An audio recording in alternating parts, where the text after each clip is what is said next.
Penerangan jadi soalnya karena durasi dilakukan setelah 9 menit apabila ada barang atau pentas yang diperlukan bisa dievakuasi. Aman? Saya langsung ikut untuk menuju ke lantai 2. Kita lewati tangga sebelah sana.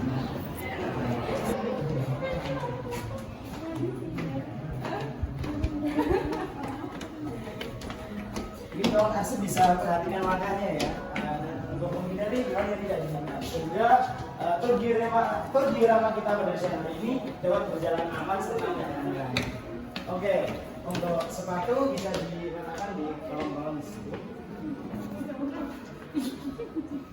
Untuk tempatnya bisa diingat ya, Nasib, karena ketika tur sudah selesai dia mudah dalam mencarinya.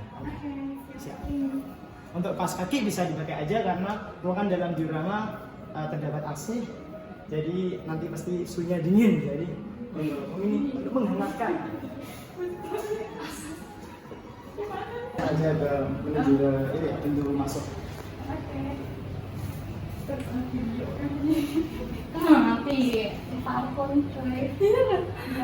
Selamat datang di Diorama Arsip Jogja. Nantinya kita akan melewati sepenggal sejarah terkait Yogyakarta, di mana sejarah ini dapat dikatakan dalam kurun waktu 430 tahun dari masa Panembahan Senopati sampai keistimewaan Yogyakarta. Oke, kita akan menjelajahi 18 ruangan dengan durasi waktu kurang lebih sekitar 90 menit. Nah, selanjutnya saya akan menjelaskan terkait hal-hal yang harus diperhatikan oleh pengunjung ketika berada di Diorama Arsip Jogja. Yang pertama, pengunjung diharapkan untuk tidak membawa makanan serta minuman. Kemudian juga pengunjung tidak boleh untuk membawa minipod, tripod maupun kamera profesional. Dan selanjutnya juga pengunjung tidak diperkenankan untuk merekam secara detail objek-objek yang berada di diorama kearsipan, Diorama Arsip Jogja ini. Selanjutnya juga tidak diperkenankan pengunjung untuk menyentuh layar maupun menyentuh layar serta koleksi pameran, dan juga tidak boleh bersandar di dinding ya, dan juga dalam diorama Arsip Jogja. Kalau misalnya kecapean nanti bisa bersandar di temannya ya. Oke. Untuk sebagai informasi tambahan, terdapat toilet serta tangga darurat di ruang 3 serta ruang 15. Apabila sewaktu-waktu ketika tur berlangsung, pengunjung mengharuskan untuk mengakses fasilitas tersebut, bisa konfirmasi kepada pemandu yang nanti bertugas. Oke. Selanjutnya, sebelum kita memulai pemanduan, sebelum kita memulai tur, saya akan memperkenalkan salam arsip. Oke, ketika saya mengucapkan salam arsip, nanti kawan arsip sekalian mengucapkan salam arsip juga dengan tangan seperti ini. Oke, aku mulai ya. Oke. Salam arsip kawan arsip, salam arsip. Oke, sepertinya suara udah terdengar. Langsung aja kita masuk di ruang pertama yang menjelaskan terkait kebangkitan serta kejayaan Mataram Islam yang berdiri di atas hutan mentah. Oke.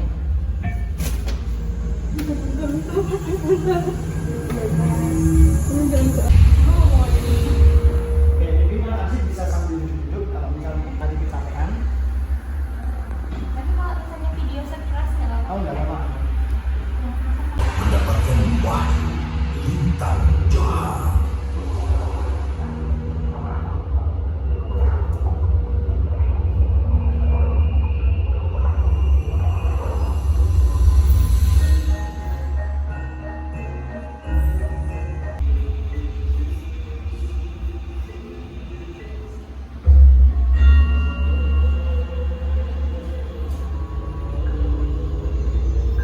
Panembahan Senopati dan Sultan Agung. Mari bisa merapat ke sini untuk kawan arsip semuanya.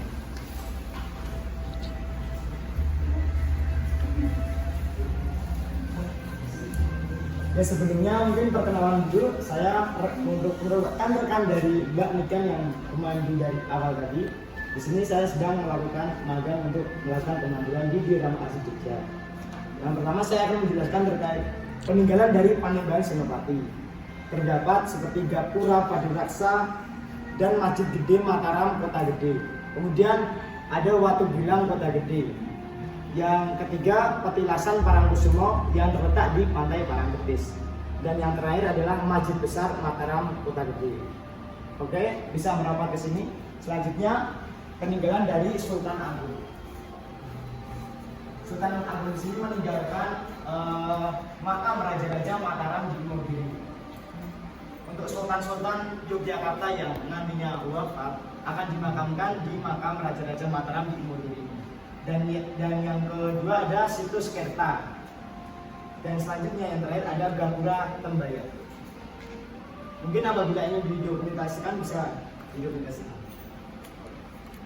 Dan yang terakhir ada kalender Jawa. Kalender Jawa di sini berhuruf Hanacaraka ya, berhuruf Jawa. Oh maaf, ternyata udah selesai durasinya, maaf banget ya karena dari tiap ruang memiliki durasi sendiri-sendiri. Oke, selanjutnya kita menuju ke ruang 3, yaitu ruang Prahara Mataram dan intervensi VOC. Pada masa Amangkurat I, Mataram terjadi gejolak di dalam kepolitikannya, yaitu terkait pergantian kekuasaan. Dan dari pihak-pihak yang ingin memperebutkan kekuasaan itu, ada yang meminta bantuan VOC, sehingga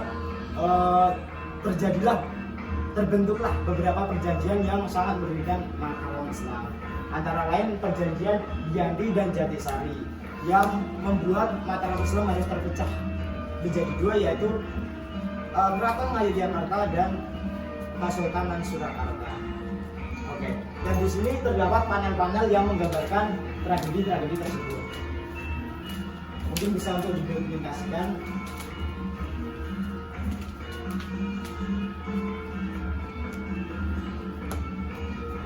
Untuk perhatian, di sini juga terdapat beberapa naskah, antara lain seperti babat-babat yang merupakan replika sendiri karena untuk naskah yang aslinya berada di museum di Jakarta.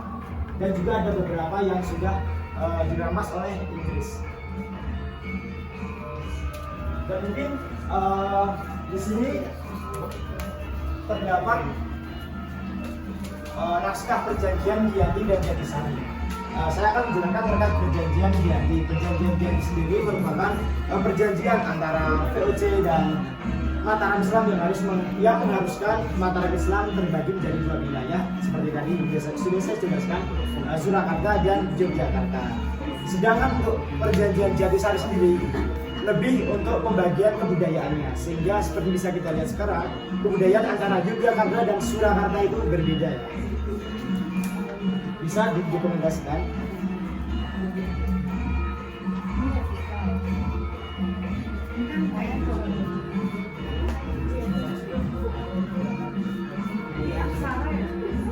Iya, aksara Jawa. Mungkin dari teman-teman ada yang pernah belajar aksara Jawa mungkin? Belum pernah. Nanti mungkin bisa itu ya, bisa googling tentang aksara dan cara gitu. Dulu VOC sama keraton Iya. negosiasinya pakai bahasa. Nah, mungkin itu bisa membantu menjawab terkait negosiasi antara VOC dan Mataram Islam menggunakan bahasa apa? Oke, kalau VOC sendiri menggunakan bahasa Jawa. Nah, tentunya dari VOC sendiri mendapatkan seorang translator. Translator itu berasal dari Mataram. Nah, di sini kakak, kemudian karena ada perjanjian ini, karena ada translatornya ini, kemudian translatornya dianggap belum bisa menyampaikan isi atau menyampaikan yang disampaikan oleh Nicholas Hardik, salah satu perwakilan dari VOC, sehingga kemudian memicu pertikaian yang lain seperti yang kita kasih ini. Kayak ada love yang sebetulnya ini hampir saja dipatahkan. Karena VOC menganggap adanya perjanjian ini Mataram Islam pecah.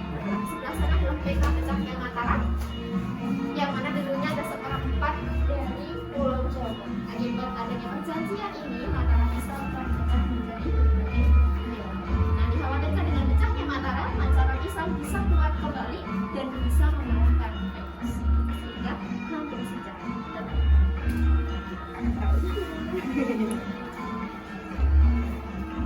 kode komunikasi saja.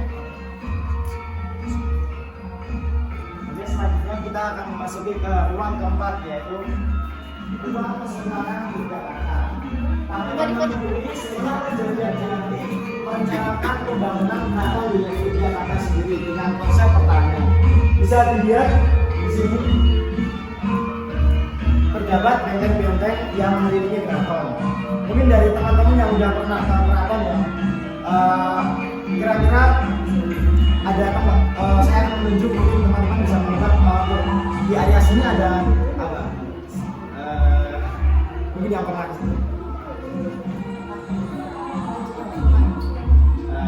agak di sini ada alun-alun kidul atau alkit, dan di sebelah sini ada alun-alun utara. Ini dia pohonnya kan. Iya.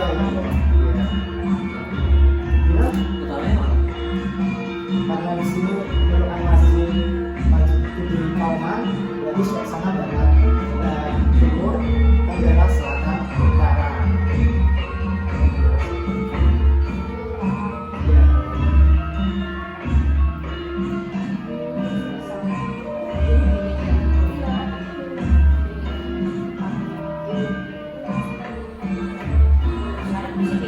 Iya, masih.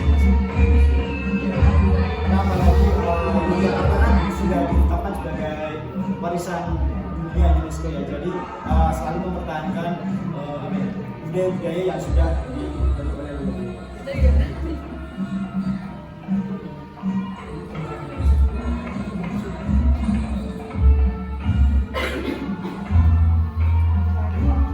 Dan di sini juga bisa dilihat dengan video tarian yang menggambarkan sebuah peperangan. Karena saya tadi juga menjelaskan Pangeran Mangkubumi merancang pembangunan Keraton Yogyakarta itu berdasarkan konsep pertahanan.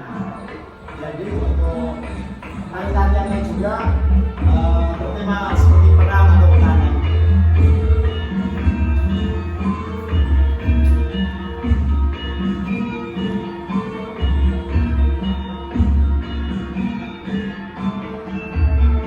Mungkin bisa didokumentasikan juga teman-teman.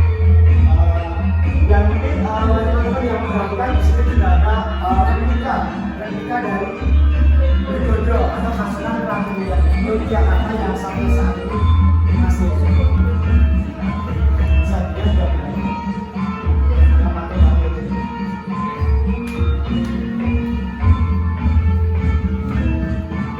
Mungkin kawan aksi bisa mengeksplorasi lebih luas lagi.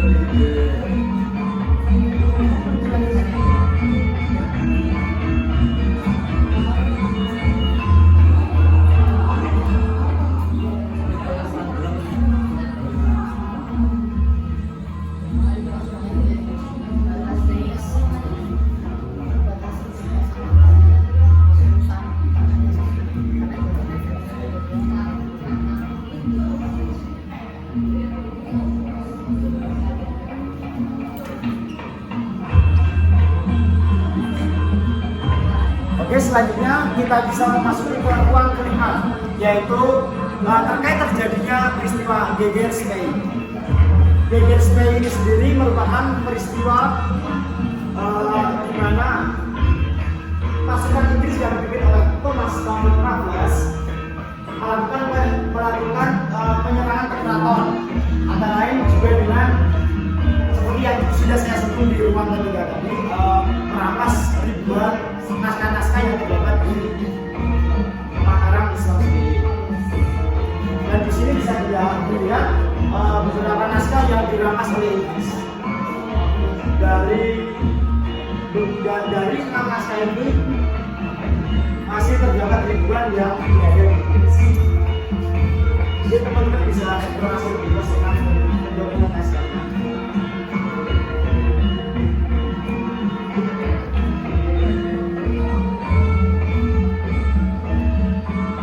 Mungkin teman-teman juga bertanya-tanya kenapa dinamakan Geger Spey. Geger Spey ini diambil dari nama dari kata SPOY. SPOY sendiri merupakan pasukan Inggris yang menyerang Mataram Islam dulu, menyerang Keraton Yogyakarta dulu dari yang berkebangsaan dulu. Jadi SPOY sendiri kan pasukan Inggris yang berkebangsaan. Karena berkebangsaan dulu.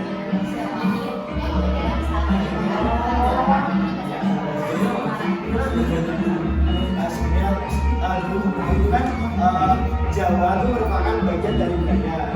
Terus Belanda sendiri ditangkap oleh Prancis. Dan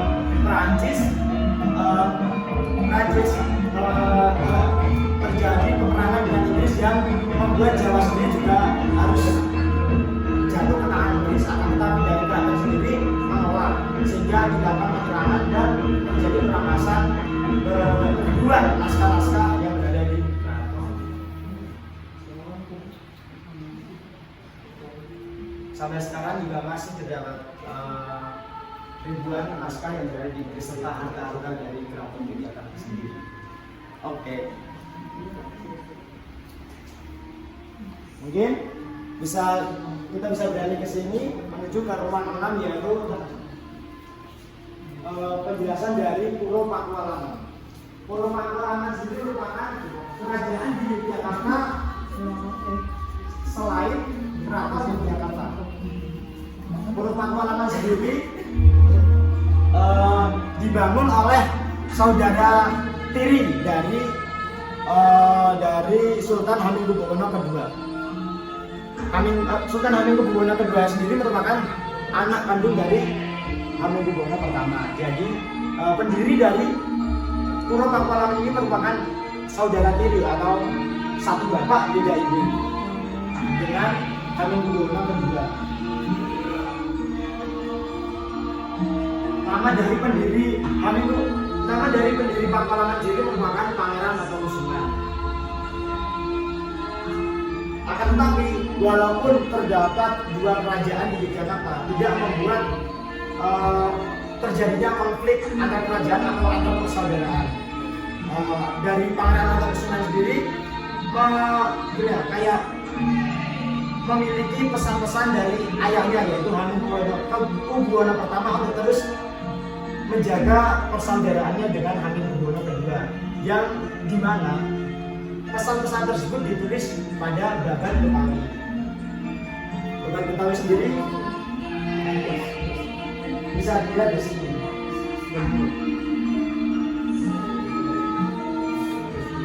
Di sini juga merupakan replika dari naskah-naskah. Jadi tidak semuanya asli dari asli. Di sini hanya replika saja atau scan video. Oke, sekarang saya akan menunjukkan mungkin terkait hal menarik yang ada di ruang ini. Ini dari yang bisa kembali menjelaskan terkait teknologi AR.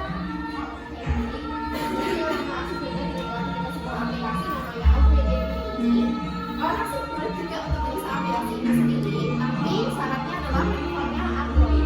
Dan aplikasi hanya bisa digunakan oleh pada Android. Saya berikan contohnya saja, nanti kakak juga bisa melihat handphone saya. Oke, kakak bisa menginstal aplikasi ini dengan cara men-scan. Pada tiket kertas yang warna hijau atau warna ungu ada barcode. Silakan bisa di-scan lewat situ.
Jadi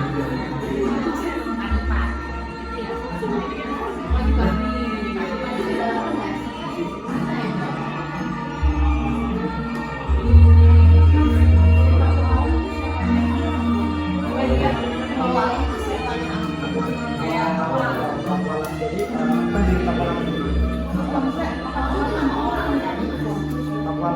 Pakualam itu keturunan dari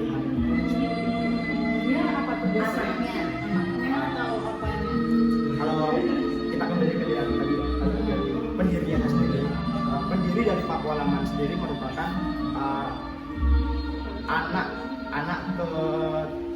anak tiri dari merupakan saudara tiri dari Pangeran Hamengkubuwono kedua.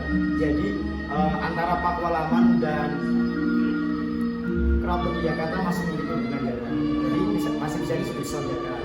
Karena kan kerajaan pada zaman dahulu pasti raja-rajanya memiliki istri lebih dari satu. Jadi anak-anak dari istri-istri yang lain mungkin seperti saya bilang membangun atau mendirikan kerajaan yang lain seperti dan Pakualaman sekarang menjadi tempat tugas dari wakil wali kota, wakil gubernur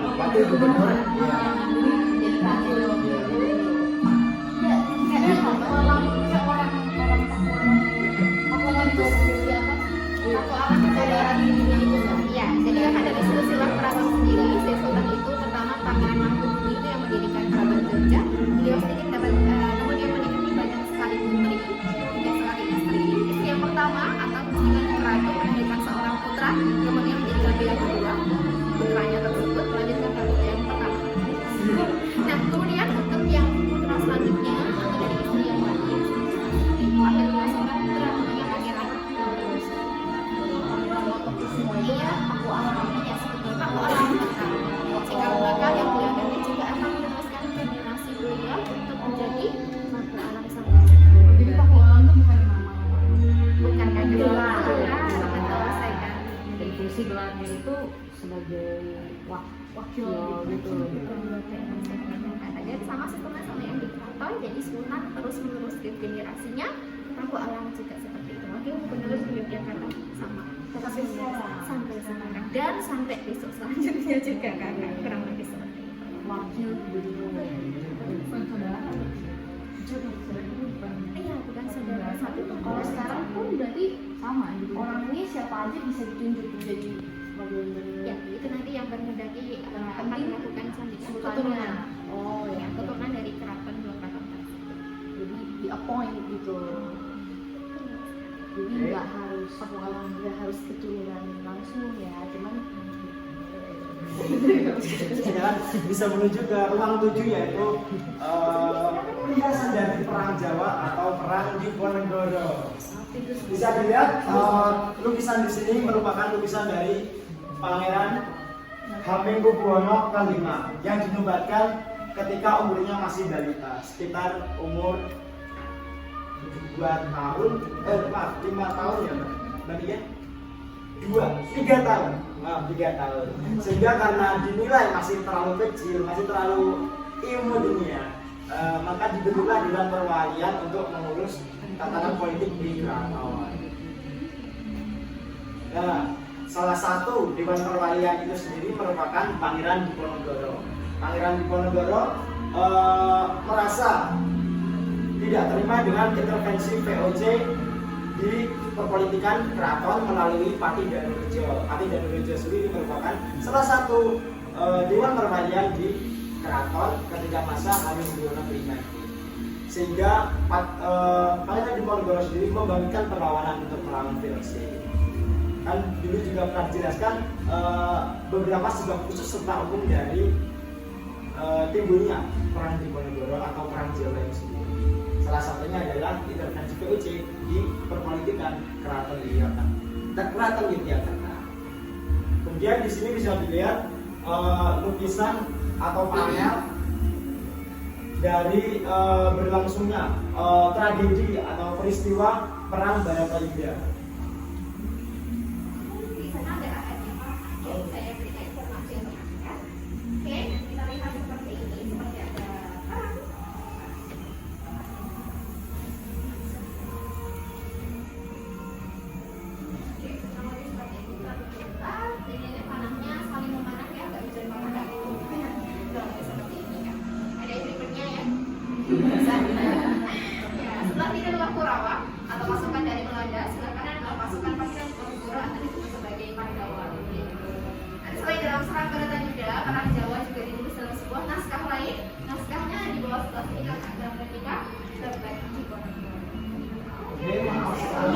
Gimana teman arsip? Sebenarnya waktunya udah selesai di ruang 7. Mungkin apabila mau mendokumentasikan bisa menggunakan flash, boleh. Oke, selanjutnya kita akan menuju ke ruang terfavorit di Dioramas itu sendiri, yaitu lokomotif perubahan di Jawa. Oke, semua kawan arsip bisa naik karena kereta akan segera berangkat. Ini boleh semuanya akan muat 40 orang lebih. Untuk kereta di sini, ayo kawan arsip segera merapat karena kereta akan segera berangkat. Bisa dilihat di bawah ini terdapat replika dari rel kereta pada zaman dahulu ketika masih penjajahan VOC. Bisa juga dilihat di kiri kanan kawan arsip semua merupakan proses revolusi industri yang terjadi di Jawa. Oke, kereta akan berangkat teman-teman. Kawan arsip bisa mendokumentasikan secara bebas area di sini. Terdapat beberapa objek-objek yang bisa dijadikan dokumentasi. Apabila ini dibantu dokumentasi bisa banget saya bantu atau nanti Mbak Niken juga bisa membantu.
Sesi di ruang 8 setelah ambil selesai.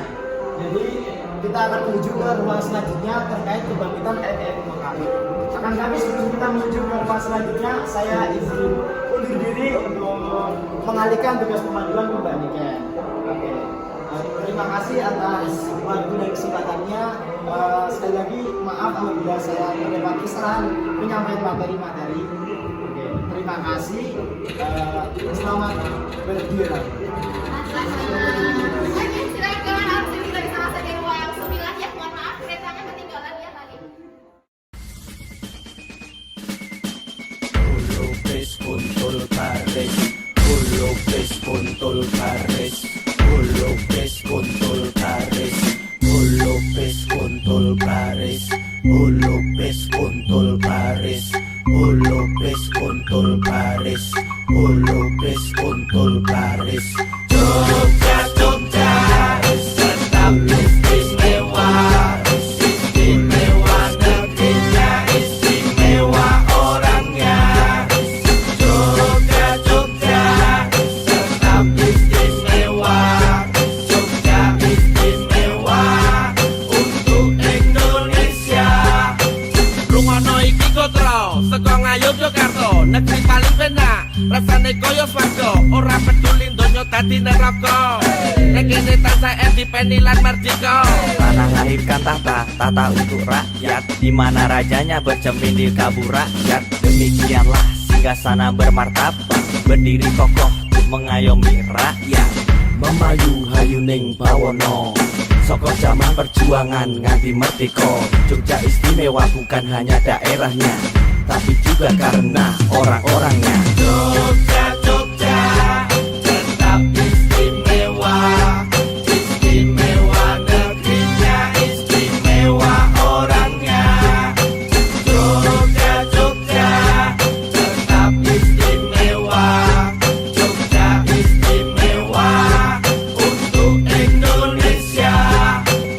Cabur wis ditabuk suling wis muni. Kolo wis kontrol baris, ayo dadi siji bareng para prajurit lan senopati. Mukti utawa mati, manunggal kawula Gusti. Menyerang tanpa pasukan, menang tanpa merendahkan. Kesaktian tanpa ajian, kekayaan tanpa kemewahan. Tenang bagai ombak gemuruh laksana Merapi. Tradisi hidup di tengah modernisasi. Rakyat dijajah desa milang tori. Nyebarake seni lan budi pekerti. Jogja, Jogja, tetap istimewa. Istimewa negerinya, istimewa orangnya. Jogja, Jogja, tetap istimewa. Jogja istimewa untuk Indonesia. Jogja itu murah-murah, tapi tidak murah. Pada sore hari ini, saya ucapkan terima kasih atas kunjungannya. Semoga kita pada sore hari ini dapat memberikan pengalaman yang beragam, pengalaman yang istimewa buat kawan asik sekalian dalam mengenal sejarah Yogyakarta. Sekali lagi saya ucapkan terima kasih atas kunjungannya dan kami perlu kedatangannya.